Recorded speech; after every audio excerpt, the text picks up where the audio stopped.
L'andamento è consolidato, migliorano i dati della pandemia nonostante i nuovi 19.000 positivi, 3.000 tra Padova e provincia. A prevalere in tutta la regione è la variante Omicron, come confermano i dati diffusi dall'Istituto Zooprofilattico delle Venezie, che ha esaminato il genoma completo dei 179 campioni inviati da 13 laboratori della regione a Legnaro. La variante prevale sul 95,5% di questi, 171 su 179 analizzati. Il restante 4,5% appartiene alla variante Delta.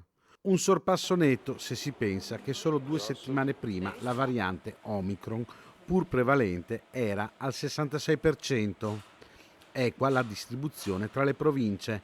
A Padova e Verona la Omicron è al 100%, scende al 97% a Vicenza, Belluno è al 94%, Venezia 93%, Treviso 89%, ultima Rovigo con l'85% di Omicron.